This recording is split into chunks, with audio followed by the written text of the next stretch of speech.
عمل درآمد کرنا ہے. اس کمیٹی کے اندر شامل تھے جناب شفقت محمود صاحب، شیرین مزاری، اعظم سواتی، اور میں اس کمیٹی کا حصہ تھا. ہم نے اپنا کام کرنے کے بعد اپنی سفارشات جو ہیں وہ مرتب کر کے دے دی تھیں. پھر اس کے اندر وزیر اعظم نے احکامات دیے تھے کہ مزید کچھ انفارمیشن معلومات کے لیے، اور وہ جو معلومات تھیں اس معلومات کے اکٹھے ہونے کے بعد اب فائنل جو ہے وہ گو ہیڈ دے دیا گیا ہے کہ اب میڈیا کے ساتھ بھی شیئر کر لیں، اور اس کے بعد یہ کابینہ کے سامنے بھی رکھ دی جائیں گی کہ جو حتمی سفارشات ہیں. اس کے اندر ہم نے 3 مختلف حصوں کے اندر ان کو ترتیب دیا ہے ان سفارشات کو. سب سے پہلے تو وہ ایکشنز ہیں جو ہمارے خیال کے اندر مجرمانہ ایکشنز تھے، کرمنل ایکٹس تھے، اور قانون کے مطابق اس کے اوپر کرمنل کیسز بننے چاہیے. اس کے لیے پورا ثبوت جو ہیں اس شکل میں لانے کے لیے کہ ان کی بنیاد کے اوپر کیسز چلائے جا سکیں، ایف آئی اے کو مینڈیٹ دیا جا رہا ہے کہ فورینسک انویسٹیگیشن کرے اور 90 دن کے اندر اپنی رپورٹ مکمل کریں، جس کی بنیاد کے اوپر پھر آگے اس کے پروسیکیوشن کا کام شروع کیا جا سکے. جو ایریاز ہیں اس کے اندر جن کو دیکھنے کے لیے کہا گیا ہے، قانون کے مطابق جو کم سے کم انوینٹری رکھنے کی ریکوائرمنٹ ہے، کیا جو آئل مارکیٹنگ کمپنیز اور ہیں انہوں نے وہ اس کو پورا کیا یا نہیں. جو سیلز رپورٹ کی گئیں کیا واقعی میں وہ سیلز ہوئیں، یا حقیقت میں جو سیلز ہوئیں اور جو کاغذ پہ رپورٹ کی گئی ان کے اندر فرق تھا، اور اگر تھا تو کتنا تھا، اور کس نے یہ ایک مجرمانہ فعل کیا. کیا پروڈکٹ کی ذخیرہ اندوزی کی گئی، اور اگر کی تو کس نے کی. اور یہ ظاہر ہے یہ سب میں وہ چیزیں پڑھ کے بتا رہا ہوں جو رپورٹ کے اندر، جس کو قانون کی زبان میں یا انگریزی میں پرائما فیسی کہتے ہیں، یہ اسٹیبلش ہیں کہ یہ کمزوریاں ہوئیں. تو جب میں کہہ رہا ہوں کہ اگر ہوئیں تو وہ میں صرف یہ کہہ رہا ہوں کہ اس کو ثبوت اس شکل تک لے جانے کے لیے جس کی بنیاد کے اوپر کورٹ کے اندر کیس کیا جا سکے اور سزا دلوائی جا سکے. ایک فوری طور پر اس بحران کا حصہ تو نہیں، صرف اس بحران کا نہیں، لیکن کمزوریاں کچھ سسٹم کے اندر چلی آ رہی تھیں جس کے اندر بھی قانون کی خلاف ورزی ہے، وہ بھی ہم نے اس کے اندر شامل کیا ہے. مثلا پروویژنل مارکیٹنگ لائسنسز کے ایک ٹیمپرری مارکیٹنگ لائسنس دے دیا جائے اور اس کے بعد اس کا ناجائز استعمال کیا جائے. غیر قانونی ہاسپٹیلٹی ایگریمنٹس کیے جائیں، یعنی کہاں پہ رکھی جائے گی وہ پروڈکٹ، اس کے اوپر غیر قانونی ریٹیل آؤٹلیٹس پہ بیچا جائے پروڈکٹ. یہ تمام چیزیں جو ہیں وہ بھی اس فورینسک کا حصہ بنائی گئی ہیں، اور اس کے اوپر بھی قانونی کارروائی کرنے کے لیے کہا گیا ہے، کرمنل ایکشنز لینے کے لیے کہا گیا ہے. میں آگے آؤں گا کہ وہ جو صرف لکھا ہوا ہے کہ جو تھوڑی سی سزائیں ہیں کوئی جرمانہ کر دو، وہ نہیں. صرف ایک یہ بھی الزام ہے رپورٹ کے اندر، اس کے بارے میں کور کیا گیا ہے کہ تیل کی شپ آ گئی، وہ آؤٹر اینکریج کے اوپر کھڑی ہوئی ہے اور اس کو جان بوجھ کر برتھ نہیں کیا جا رہا تاکہ تاخیر کے ساتھ اس کو برتھنگ کی جا سکے، اور جب نئی قیمت کا اطلاق ہو، جو زیادہ قیمت ہوگی، وہ پھر اس کی برتھنگ کرائی جا سکے. جو ظاہر ہے اگر اس مقصد کے لیے کی گئی تو وہ غیر قانونی فعل ہے، اور اس کی بھی نشاندہی ہے رپورٹ میں. اس کی بھی فورینسک انویسٹیگیشن اور پن پوائنٹنگ کرنی ہے کہ کس کے خلاف قانونی کارروائی کر کے یہ کیا جائے. اور غیر قانونی تیل کی جو سیل ہے اس کے اندر جو بھی ملوث ہے اس کے بھی کیسز جو ہیں اس رپورٹ کے اندر دیے گئے تھے. ان تمام چیزوں کو فورینسک انویسٹیگیشن تحقیقات کے اندر کور کیا جائے، اور کرمنل لائبلٹی اسٹیبلش کرنے کے بعد پوری طاقت جو ہے قانون کی استعمال کی جائے اور کیسز. اور یہ صرف جرمانے جیسے میں نے کہا اس کی نہیں بات ہو رہی، یہ پھر ہتھکڑیاں لگیں اور لوگ جیل کے اندر جائیں. جو ادارے، سرکاری ادارے، ظاہر آئل مارکیٹنگ کمپنیز، جو ریٹیل پمپس ہیں، پیٹرول پمپس ہیں، ان کی تو فورینسک ہونا ہی ہے، لیکن اس فورینسک انویسٹیگیشن کا حصہ یہ بھی بنانا ہے کہ وہ سرکاری لوگ کون تھے جنہوں نے معاونت کی. ہم اس کے اندر تفریق کر رہے ہیں وہ کہ کوئی اچھا فیصلہ نہیں ہوا، وہ ایک الگ چیز ہے، لیکن جس نے ان مجرمانہ جو ایکشنز ہیں اس کے اندر معاونت کی اور اس کے شراکت دار بنے تو ان کی بھی نشاندہی کرنی ہے.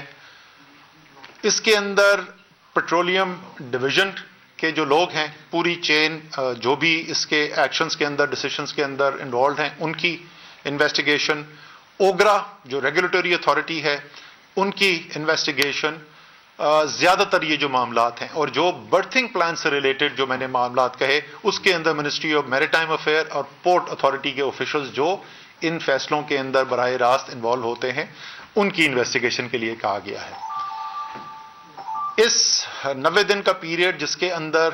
یہ فورینسک انویسٹیگیشن FIA نے مکمل کرنی ہے, اس پیریڈ کے اندر وزیر اعظم نے special assistant to the prime minister petroleum کے جو ہیں ندیم بابر صاحب, ان کو ہدایت دی ہے کہ وہ اپنے قلمدان سے سٹیپ ڈاؤن کر جائیں اور اسی طریقے سے سیکٹری پیٹرولیم جو ہیں ان کو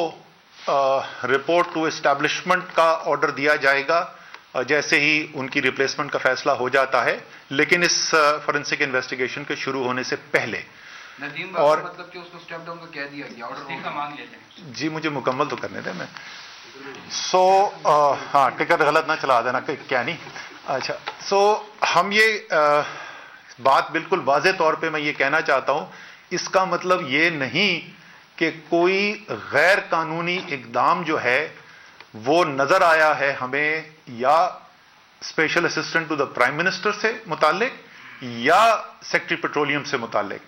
لیکن پرائم منسٹر نے یہ فیصلہ کیا ہے کیونکہ پوری چین کی انویسٹیگیشن ہونی ہے, اربوں روپے کا قوم کو عوام کو نقصان کی تحقیقات ہیں, اس لیے اس بات کو یقینی بنانے کے لیے کہ کوئی شائبہ بھی نہ ہو کہ اس پہ کوئی اثر انداز ہوگا جو ان فیصلوں کے اندر شامل ہو سکتا ہے اس چین کے اندر, اس لیے یہ دونوں حضرات کو کے لیے یہ ایکشنز دیے گئے ہیں. دوسری چیز جو ہے وہ انتظامی کارروائی ہے, یہ تو کرمنل ایکٹس ہیں. باقی جیسے ہم نے کہا اس کے رپورٹ کے اندر نشاندہی کی گئی ہے آپریشنل فیصلوں کے اندر کمزوری, جو انتظامی پوزیشنز کے اندر لوگ بیٹھے ہوئے ہیں ان کے بارے میں کچھ کے بارے میں کہا گیا کہ ان کا بیک گراؤنڈ ایسا نہیں ہے یا ان کے پاس وہ قابلیت صلاحیت نہیں ہے کہ ان عہدوں پر ان کو بیٹھنا چاہیے. وہ تمام انتظامی فیصلے جو ہیں وہ پیٹرولیم ڈویژن کو کہا گیا ہے کہ اس کو دیکھیں اور جلد از جلد ان فیصلوں کو کر کے بھی پرائم منسٹر کو رپورٹ کریں. تیسرا اور آخری اس کا پہلو جو ہے وہ یہ ہے کہ جو قانون ہے جس کے تحت یہ سارا نظام پیٹرولیم کا چلتا ہے اس کے اندر دو کلیدی جو ہیں وہ پلیئرز ہیں. ایک تو پیٹرولیم ڈویژن ہے جس کے پاس ایگزیکٹو برانچ کو جو ریپرزینٹ کرتا ہے اور دوسرا اوگرا ہے جو ریگولیٹر ہے. اور جو قانون سازی کی گئی ہے اس کے اندر ایک ابہام پیدا ہوا ہے کہ جو مختلف ایکشنز ہیں اس کے اندر اوگرا کی ریگولیٹر کی کیا ذمہ داری ہے اور پیٹرولیم ڈویژن کی کیا ذمہ داری ہے.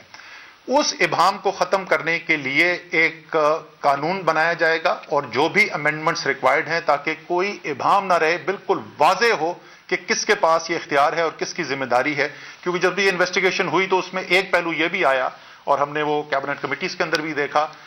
کہ اوگرا کہتا تھا کہ یہ کام جو ہے یہ تو پیٹرولیم ڈویژن کا کرنے والا ہے, پیٹرولیم ڈویژن کہتا تھا اوگرا کے کرنے والا ہے, اور دونوں جو ہے وہ مختلف قانون کی شک کوٹ کر رہے تھے. اس ابہام کو ختم کرنے کی بھی ضرورت ہے تاکہ آئندہ اس قسم کی کوئی کنفیوژن نہ ہو. اور اسی طریقے سے جیسے پہلے میں نے کہا کہ یہ ہمیں دیکھا گیا ہے کہ بہت سارے جو ایسے ایکشنز ہیں جس سے بہت بڑا نقصان ہو سکتا ہے معیشت کو, عوام کو, ان کی جو سزائیں ہیں وہ بہت ہی کمزور ہیں جائے گا اور ان سزاؤں کو, ان جو جرمانے ہیں ان کو اس کے مطابق کیا جائے گا کہ جو ان کا کانسیکوینس ہے, یعنی ان سے جو نقصان ہونے کا خدشہ ہے. اسی طریقے سے اور پیٹرولیم سیکٹر کی امپروومنٹ کی بہت ساری چیزیں اس کے اندر آئیڈینٹیفائی کی گئی ہیں, وہ رپورٹ کر دی جائیں گی پیٹرولیم ڈویژن کو اور پیٹرولیم ڈویژن پھر اپنا ایکشن پلان بنائے گا اسی سے مطابقت رکھتے ہوئے, اور وہ پھر کیبنٹ کمیٹی آن انرجی کے پاس آئے گا اور کابینہ کے پاس فائنل چلی جائیں گی. آخر میں ختم کرنے سے پہلے صرف یہ بتانا چاہتا ہوں کہ عمران خان کی ساری جو جد و جہد رہی ہے اور پچھلے 2.5 سال سے ذرا سا زیادہ عرصہ جو ہو گیا ان کے وزیر اعظم بنے ہوئے, ان کے تمام فیصلے اس بنیاد پر ہوتے ہیں اور ان کی بالکل واضح ترجیح یہ ہے کہ کیسے میں پاکستان کے عوام کو بہتر سے بہتر ایک زندگی گزارنے کا راستہ میسر کر سکوں. اور جہاں بہت سارے چیلنجز ہیں یہ کرنے کے لیے، اس میں سے ایک یہ بھی ہے کہ بڑے بڑے پاکستان کے اندر کارٹل بنے ہوئے ہیں، بڑے بڑے مافیا بنے ہوئے ہیں مختلف سیکٹرز کے اندر، جو کئی سالوں سے نہیں بلکہ کئی دہائیوں سے مضبوط تر ہوتے گئے ہیں، کیونکہ جو صاحب اقتدار تھے وہ ان کے سرپرست تھے، ان مافیاز اور ان کارٹلز کے. اور وزیر اعظم نے یہ بالکل پہلے سے واضح کر دیا تھا، اس کے لیے اقدامات بھی لیے گئے. اور اب آپ دیکھ رہے ہیں، اور بہت ظاہر لوگوں کے اندر ایک یہ بات بھی ہوتی ہے کہ ہم نے یہ باتیں پہلے بھی سنی ہیں. پھر ہم نے جب پرائم منسٹر نے رپورٹ کرنے کو کہا، انہوں نے کہا یہ تو پھر کھو کھاتے میں ڈال دیا، رپورٹ آ جائے گی. اور رپورٹ آ گئی، وہ پبلک بھی کر دی گئی. انہوں نے کہا اچھا چلیں یہ تو بڑی اچھی بات ہے، آپ نے پبلک کر دی، پہلے کوئی نہیں کرتا تھا. لیکن چلیں ہوا تو سزا کس کو ملی؟ تو اب وقت آ رہا ہے سزاؤں کا. اور وزیر اعظم بالکل واضح ہیں، کسی صورت میں یہ جو مافیاز اور یہ جو کارٹلز ہیں جو پاکستان کی عوام کی جیبوں سے پیسہ نکال رہے ہیں، کسی صورت میں وہ ان کو معاف نہیں کیا جائے گا. اور جب یہ ایکشن ہوں گے، یہ بڑے طاقتور مافیا ہیں، بڑے طاقتور کارٹل ہیں، تو یہ اتنی خاموشی سے اور اتنی آسانی سے یہ جو وزیر اعظم کے فیصلے ہیں ان کو برداشت کر کے چپ کر کے گھر نہیں بیٹھ جائیں گے. یہ بہت ساری مشکلات بھی پیدا کرنے کی کوشش کریں گے، لیکن وزیر اعظم تیار ہیں اس کے لیے. اور اس لیے ان تمام کارٹلز کو وزیر اعظم کی طرف سے پیغام ہے کہ آپ کا وقت ختم ہو گیا ہے اور اب پاکستان کے عوام کا وقت آ گیا ہے. سو میں اس پہ اختتام کرتا ہوں. شفقت محمود صاحب، شیرین، آپ you want to add something? Question answer. جی ایک بڑے لاسٹ پریس کانفرنس بھی ہوئی تھی اور ہم نے سوال کیا تھا، لیکن آپ نے رکھا اور آج آپ نے کیا. یہ بتائیں کہ اب پیٹرولیم کی طرف سے اس پہ دستخط جو او این سیز ہیں اس کے حوالے سے آڈیٹر جنرل کو ٹی او آرز دے دیے گئے ہیں کہ وہ انویسٹیگیٹ کریں، اور اوگرا کے حوالے سے بھی پی ایم نے پوچھ لیا کیونکہ 16 مارچ کی جو کیبنٹ کا یہ آپ کی جو کمیٹی کی سفارشات تھیں، تو اب اس کو آپ کیسے دیکھتے ہیں؟ اور آپ نہیں سمجھتے کہ جو اوگرا کی اس میں بالکل نااہلی ہے، کیونکہ 2016 کے جو رولز ہیں اوگرا کے وہ بالکل اس میں جس میں وہ کہا گیا تھا اندر بیٹھ کے اپنی کیبنٹ میں چیئر پرسن اوگرا کی طرف سے کہ اسٹوریج تو ہم نے بنا دیا لیکن اس میں اگر پروڈکٹ ہے یا نہیں اس کی ہمارے پر ذمہ داری نہیں ہے. یہ تمام تر چیزیں اس کو آپ کیسے دیکھتے ہیں؟ اور آپ سمجھتے ہیں کہ ندیم بابر کو ہٹانا جو ہے وہ انرجی کے لیے جو ہے وہ ایک پازیٹیو چیز ہے انرجی سیکٹر کے لیے؟ دیکھیں، جہاں تک آپ نے ذمہ داری کی بات کی تو اس میں کوئی شک نہیں ہے کہ جو ادارے ہیں جن کو یہ ذمہ داری دی گئی تھی وہ ادارے اپنی ذمہ داری ادا کرنے میں ناکام ہوئے. یہ تو بالکل واضح ہے نا. ہم نے صرف اس جملے سے آگے جانا ہے. ہم نے تو بالکل ایگزیکٹ متعین کرنا ہے کہ کہاں وہ ذمہ داری جو ہے وہ صرف اس لیے نہیں ادا کی گئی کہ اہل نہیں تھے یا ان کے دماغ میں کوئی ابہام تھا کہ ان کی طاقت اور اختیار کیا ہے، اور کہاں براہ راست ان کے اپنے ذاتی مفاد شامل تھے، اور جہاں انہوں نے جس کو انگریزی میں کہتے ہیں کلوٹ کیا اس چوری کے اندر، اس ڈاکے کے اندر. سو فورینسک انویسٹیگیشن کا مقصد یہی ہے کہ ہم صرف جو ہے وہ یہ نہیں کہنا چاہتے، ایک سٹیٹمنٹ ایک نہیں ایشو کرنا چاہتے کہ جی لوگوں نے کیا اور آئندہ سے ایسا نہ کریں. وزیر اعظم کا بالکل کلیئر ذہن ہے اس کے اندر. وہ چاہتے ہیں جیسے میں نے کہا کہ جو ذمہ دار ہے اور جو اس جرم کے اندر شریک ہوا ہے چاہے وہ کوئی بھی ہو وہ جیل کے اندر جائے اور اس کو ہتھکڑی لگے. جہاں تک آپ نے ندیم بابر صاحب کا ہے، ہم نے جیسے میں نے پہلے کہا ہماری کمیٹی نے کوئی ایسی بات نہیں کی ہے جس کے اندر ہم چاہے یا سیکٹری پیٹرولیم یا ایس اے پی ایم کے بارے میں ہم نے ان کو کہا ہو کہ وہ براہ راست کسی کے ذمہ دار ہیں. لیکن ہم یہ سمجھتے ہیں کہ یہ ایک شفاف تحقیق کی ایک ریکوائرمنٹ، یہ ایک اس کے لیے لازم ہے کہ ایسا نظر آئے کہ اس سسٹم کے اوپر وہ نہیں بیٹھے ہوئے جس کے نیچے انویسٹیگیشن ہو رہی ہے جو اس وقت فیصلہ سازی کی کرسی پہ موجود تھے. صرف اتنی سی بات. جی بہتاب آپ کیا سمجھتے ہیں سر جی آئی واش ہوگا صرف یا واقعی اگر دیکھیں نا پیٹرولیم ڈویژن میں اگر ان کی ذمہ داری تھی تو ان کی ذمہ داری ادا نہ کرنے کے نتیجے میں یہ کرائسس آیا؟ کیا صرف یہ آئی واش ہوگا یا مکمل سمجھا جائے گا وہ بھالے گئے اور کرمنل پروسیڈنگز کے بعد وہی اندر ہوں گے؟ دیکھیں مہتاب، اس کے اندر جیسے میں نے پہلے بھی کہا، میں دوبارہ وہی ریپیٹ کروں گا کہ آپ کو تفریق کرنی پڑے گی. ایک یہ ہے کہ کیا کسی نے بہت اچھی طریقے سے اپنی ذمہ داری ادا نہیں کی، وہ ایک الگ چیز ہے، اور کون شریک جرم تھا. جو شریک جرم تھا تو پھر تو ہتکڑی اور جیل ہے اس کے لیے. تو یہی اسی کے لیے تاکہ بالکل اس کے اندر کوئی ابہام نہ رہے. اور وزیر اعظم جیسے میں نے پہلے بھی کہا، وہ نہیں رکنا چاہتے تھے، صرف اس کے اوپر ایک زبردست اسٹیٹمنٹ ایشو ہو، لوگوں کی نوکری ادھر سے ادھر ہو جائے اور بس اس کے بعد فارغ ہو جائے. اس دفعہ وہ بالکل آخر اختتام تک جانا چاہتے ہیں. سر یہ میرا کوشچن ہے کہ یہ جو تحقیقات ایف آئی اے کرے گا، یہ کس پیریڈ سے لے کر کرے گا؟ کیونکہ یہ کام تو کافی عرصے سے چلا آ رہا ہے، پیٹرولیم اور مسنوعات اور بحران اور یہ مافیاز جو ہیں، یہ کافی عرصے سے یہی معاملات چلا رہے تھے. کب سے یہ تحقیقات ہوں گی، اور کیا اس میں کوئی وہ لوگ بھی پوائنٹ آؤٹ ہوئے ہیں جو اوپر لیول کے ہیں، جس سے آپ نے پوائنٹ آؤٹ کیا تو حکمران بھی اس میں جو ہیں وہ ان کے سرپرست ہیں، کیا ان کو بھی آپ کی کمیٹی نے کوئی پوائنٹ آؤٹ کیا ہے کہ ان لوگ ہیں؟ دیکھیں اس وقت جو ہے، کیونکہ ہم نہیں چاہتے تھے کہ یہ اتنی لمبی پھیل جائے کہ اس کے بعد جو ہے وہ 5 سال تحقیقات ہی ہوتی رہیں. یہ ہے جو جون 2020 میں کرائسس آیا، یہ اس کی انویسٹیگیشن کے لیے. اس میں سے صرف ایک حصہ جو میں نے آپ کو کہا کہ وہ جڑا ہوا ہے، کیونکہ وہ ماضی سے چل رہی تھی پریکٹسز، لیکن اس نے اس کو کنٹریبیوٹ کیا، وہ یہ حصہ تھا جو پروویژنل مارکیٹنگ لائسنسز پہ چل رہے ہیں، انلیگل ریٹیل آؤٹ لیٹ ہیں، اور اس کی ان لافل ہاسپٹیلٹی اگریمنٹ جو ہیں. اور اس کی وجہ اس کو شامل کرنے کی یہ ہے کہ ایک بہت بڑا ریزن یہ بنا کہ جس وقت آپ یہ پتا کرنے کی کوشش کر رہے تھے کہ یہ پیٹرولیم پروڈکٹ اس کے پاس کس کے پاس کتنی ہے، تو یہ جو ایسے انلیگل ایکشنز ہوئے تھے وہ ادھر جا کے چھپ گیا. اس لیے وہ والا صرف پارٹ کیا گیا ہے، نہیں اس کے اندر یہ پچھلے ماضی کے جو ہیں وہ اس کے اندر کور نہیں کیا گیا. اچھا سر، یہ بڑا اچھا ہے کہ وزیر اعظم نے اسپیشل اسسٹنٹ اور سیفٹی پیٹرولیم کے خلاف کارروائی کی ہے. تو جو پیٹرولیم ڈویژن کا قلمدان ہے وہ عمر ایوب کے پاس ہے، اور ڈی جی آئل، یہ ان دو لوگوں کے خلاف بھی کوئی وزیر اعظم نے احکامات دیے ہیں کہ ان سے پورٹ فولیو واپس لیا جا رہا ہے عمر ایوب خان سے اور ڈی جی آئل کے خلاف؟ کیونکہ ڈی جی آئل کے حوالے سے یہ بات بھی گردش میں ہے کہ وزیر اعظم آفس میں کچھ باثر لوگ ہیں، ان کو پروٹیکٹ کر رہے ہیں. دیکھیں یہ بڑی امپورٹنٹ بات ہے یہ سمجھنے کہ اگر ندیم بابر صاحب کو اور سیکٹری پیٹرولیم کو کہا گیا ہے کہ آپ اسٹیپ اسائڈ کریں، اسٹیپ ڈاؤن کریں، تو اس کا مطلب یہ نہیں ہے کہ انہوں نے ان کے خلاف کوئی کارروائی کی جائے. یہ اس لیے کہا گیا ہے کہ جو انکوائری ہونی ہے، فورینزک ایویڈنس کلیکٹ کرنی ہے، تو اس میں شائبہ بھی نہ ہو کہ جو لوگ اس وقت ان معاملات کو چلا رہے تھے وہ کسی طریقے سے بھی اس انکوائری کو انفلوئنس کر سکیں. تو اس لیے یہ ڈسٹنکشن جو ہے یہ ذہن میں رکھنی بہت ضروری ہے کہ یہ جو کہا گیا ان سے کہ بھی آپ اسٹیپ ڈاؤن کریں، یہ ایک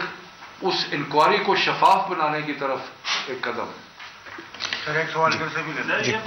میں اسی سے ریلیٹڈ کیونکہ وہ منسٹر صاحب ہیں نا پیٹرولیم ڈویژن کے، عمر ایوب صاحب، تو اس کو بھی 3 ماہ کے لیے فرانسک آڈٹ جب تک نہیں ہو تو اس سے بھی الگ کیا جائے. نہیں جی، تو ان کی جو رول ہے وہ رول جو ہے وہ پالیسی لیول رول ہے، اور یہ جو آپریشنل چیزیں ہیں وہ براہ راست اس کے اندر انوالو نہیں ہوتے، تو اس لیے نہیں ان کو نہیں شامل کیا گیا. ایک سوال ادھر سے بھی لے لیں. اس سے پہلے حکومت نے شوگر مافیا سے بھی ٹکر لی تھی اور ایک دفعہ پیٹرولیم والوں نے بحران پیدا کر دی. اب پیٹرولیم مافیا سے آپ پھر ٹکر لینے جا رہے ہیں، تو بحران سے نمٹنے کے لیے کوئی اقدامات کر رہے ہیں کہ اگر وہ کریں گے تو؟ جی بالکل، یہ اس کی بالکل یہ بات کی گئی ہے، اور اس لیے یہ ضروری ہے کہ پہلے سے جو ہے ہمیں تیاری ہونی چاہیے اس کے لیے، اور جو اس کے اندر پوٹینشیل ایکشن آ سکتے ہیں. لیکن میں آپ کو ایک بات بتاؤں کہ جب مرض بڑھ جاتا ہے نا تو ڈاکٹر اس کے لیے سرجری تجویز دیتا ہے، یا وہ ایسی دوائی دیتا ہے کہ جو دوائی کھانے سے بھی آپ کو تکلیف ہوتی ہے. تو اگر ہم چاہتے ہیں کہ یہ اتنا بگڑا ہوا نظام جہاں اتنے بڑے بڑے ڈاکے ڈل رہے ہوں اور اتنے طاقتور مافیا اور کارٹیل بنے ہوئے ہوں، اور ہم چند دن کی تکلیف بھی نہ برداشت کرنے کو تیار نہ، تو پھر کبھی بھی کوئی بہتری نہیں آئے گی. تو یہ بالکل تیاری کرنی چاہیے اور اس کے لیے تیار ہونا چاہیے کہ اگر کوئی ری ایکشن آتا ہے تو پہلے سے اس کے لیے تیار ہونا چاہیے، لیکن اس کے خوف کے اندر یہ نہیں ہو سکتا کہ پھر ایکشن ہی نہ لیا جائے. یہ بتائیں کہ آپ صبح شام کورونا کو روکنے کے لیے احکامات جاری کر رہے ہیں، کچھ ہدایات جاری کر رہے ہیں، لیکن اس ملک کے جو وزیر اعظم ہیں عمران خان، جو کہ کورونا سے متاثرہ ہیں، وہ خود ایک میٹنگ کی صدارت کرتے ہیں، تو اس سے عوام میں کیا تاثر جاتا ہے، اور جو آپ کی کوششیں ہیں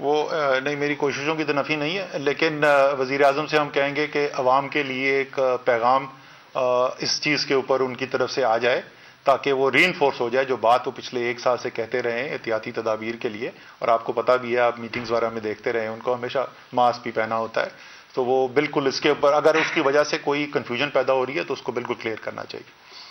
تو یہ شفلنگ کب تک ہو رہی ہے کیبنٹ میں، اور کیا آپ کو بھی کوئی؟ اچھا، میرے خیال میں اب اس پہ کوشچن ختم ہو گئے، تو تھینک یو ویری مچ. واقعی وزراء کی نیوز کانفرنس آپ ملاحظہ کر رہے تھے، اور آج بڑا فیصلہ کیا گیا ہے. جون 2020 میں جو پیٹرولیم بحران پیدا ہوا اس پہ وزیر اعظم نے ایک فورانزک کرانے کا فیصلہ کیا ہے. اس کی تحقیقات کی جائیں گی، ایف آئی اے کرے گا، اور ایف آئی اے کی جو رپورٹ ہوگی اس پر ایک کمیٹی بنائی جائے گی، وزیر اعظم کو وہ سفارشات دے گی. اور معاون خصوصی وزیر اعظم کے ندیم بابر کو اب عہدے سے استعفے کا کہہ دیا گیا ہے. یہ کہا اسد عمر نے کہ کس نے کی ذخیرہ اندوزی پیٹرولیم مصنوعات کی اور کیوں کی گئی، اور اب یہ 90 دن میں فورنزک رپورٹ ایف آئی اے دے گا. اور اس سے پہلے بھی کئی ذخیرہ اندوزوں پر حکومت اپنا ہاتھ ڈال چکی ہے، لیکن ان کے خلاف ہوا کیا، یہ ایک بہت بڑا سوال ہے. اور یہ سوال جب ان سے کیا گیا کہ اگر ندیم بابر کو کہا گیا ہے کہ وہ استعفیٰ دیں تو پھر ڈی جی آئل وزیر پیٹرولیم عمر ایوب کے حوالے سے حکومت کا کیا فیصلہ ہے، تو انہوں نے کہا کہ وہ پالیسی میکر ہیں، آپریشنل ڈپارٹمنٹ میں نہیں ہیں، تو اس لیے ان کے خلاف فی الحال ان کو ایسا نہیں کہا جا رہا، ان کو نہیں ہٹایا جا رہا. یہ تمام تر صورتحال ہے. کابینہ کی 16 مارچ کی ہدایات کا حوالہ دے کر یہ آڈٹ کو ہدایات کی گئیں، اور سوال یہ بھی اٹھ رہا ہے کہ اب اوگرا کے خلاف کیا کارروائی کی جائے گی، اس کے خلاف کیا اقدامات کیے جائیں گے. لیکن البتہ حکومت نے فی الحال یہ فیصلہ کیا ہے کہ معاون خصوصی وزیر اعظم کے ندیم بابر سیکرٹری پیٹرولیم کو کہا گیا ہے کہ اپنے عہدے سے استعفیٰ دے دیں. اور جون 2020 میں جو پیٹرولیم کا بحران پیدا ہوا تھا اس میں ملوث کمپنیوں کا پتہ لگانا ہے، اس کے خلاف کیسز دائر کیے جائیں گے. لیکن 90 دن کے اندر ایف آئی اے ایک فورنزک کرے گا جس کی رپورٹ دے گا. اس کے بعد اس رپورٹ کی بنیاد پر ایک کمیٹی بنے گی، وہ کمیٹی وزیر اعظم کو سفارشات دے گی. اور اس سوال پر بھی کہ پہلے جو شوگر مافیا کے خلاف کریک ڈاؤن کیا، ایک اس کا فرانزک ہوا، اس کے خلاف ایک رپورٹ آئی، اس پر کچھ نہ ہوا، تو اسد عمر نے کہا کہ یہ سوال کرنے والے جان لیں کہ اب سزائیں دینے کا وقت آ گیا ہے اور کچھ مشکلات بھی برداشت کرنی پڑیں گی، کیونکہ یہ ایک بہت ہی بوسیدہ اور پرانا نظام ہے جس کو بدلنے میں تھوڑا ٹائم درکار ہے. یہ بھی ان سے پوچھا گیا کہ کیا صرف جون 2020 تک کے پیٹرولیم بحران کو دیکھا جائے گا یا پھر پچھلے بحرانوں کی بھی تحقیقات کی جائیں گی، تو انہوں نے کہا کہ نہیں، ایسا ممکن نہیں. تو فی الحال جون 2020 میں جو پیٹرولیم کا بحران پیدا ہوا فی الحال اسی کو دیکھا جائے گا. سبسکرائب کریں اور بیل دبائیں تاکہ کوئی خبر رہ نہ جائے.